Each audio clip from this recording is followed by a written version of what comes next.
Part 2. Yes, sir. I know y'all been waiting on it. I had did a poll on my YouTube community channel for it, and most people voted for it. And shouts out to the people who supporting in the comments. I got y'all with this. All right, we received more footage on Jodi Arias when she had been doing an interview with a news reporter. And I'm going to break down the nonverbal cues and the verbal cues and the body language in this segment right here. In your final statement today, you talked about all sorts of things you might be able to do in prison, teach other prisoners. You would think this is the leader of a Girl Scout club right here, but if you would have not known that she was currently on trial for the murder of her ex-boyfriend, you would be shocked because you see how calm and collective she is. Spanish, donate more of your hair, start a recycling program. Do you know how trivial that sounded in the face of what you did? Well, there isn't a whole lot that I know about prison. And these are only things that I'm able to ascertain from having never been there.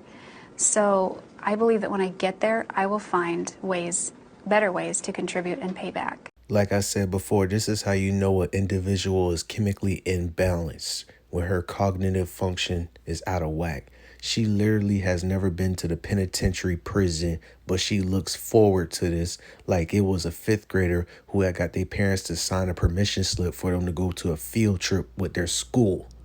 But can't you grow out your hair on death row and donate it? This facial expression right here is exaggerated. This guy is having sarcasm. Yeah. This is when you know when you're dealing with somebody who is not normal. Look at how she shrugs her shoulders as if he's giving her a suggestion in a normal thing in life. He literally had talked about her being on death row. She's like, yeah. Similar to when you tell somebody, I think you should pick the red stove instead of the black stove. And they're like, yeah, you know. It'll be less wigs if I get executed. I mean, I know that sounds trivial. It does. I can't tell if this dude is impressed or he finds this amusing. But you know no one believes you, right? That's not true. See, from this nonverbal cue, she's shaking her head no while saying no, but it's like she's holding back some information by the way her mouth closes after it.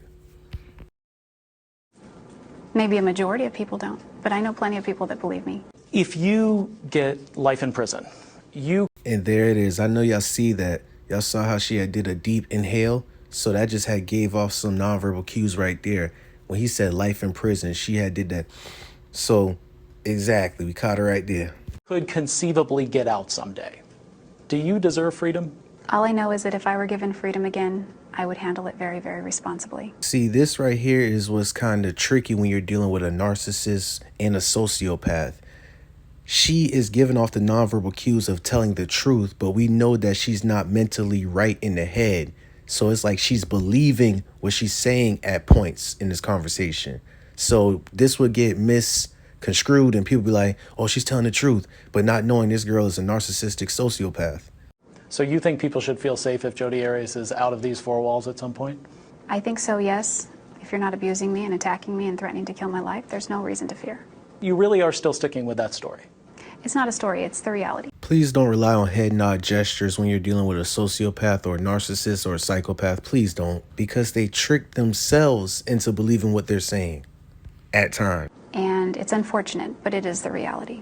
Okay. I didn't know that you were a hater when you came to interview me. And there you have it right there.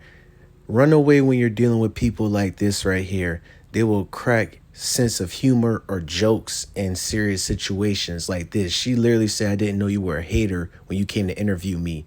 That is equivalent to another person who's mentally ill. Let's say if they have a victim and their victim fingers end up getting chopped off and they'll be like, oh, you're crying over a little boo-boo, a little cut or something. Or they'll laugh at somebody's trauma or something. That's just similar. Don't trust me. This is not far-fetched. Run away if you have seen people like this.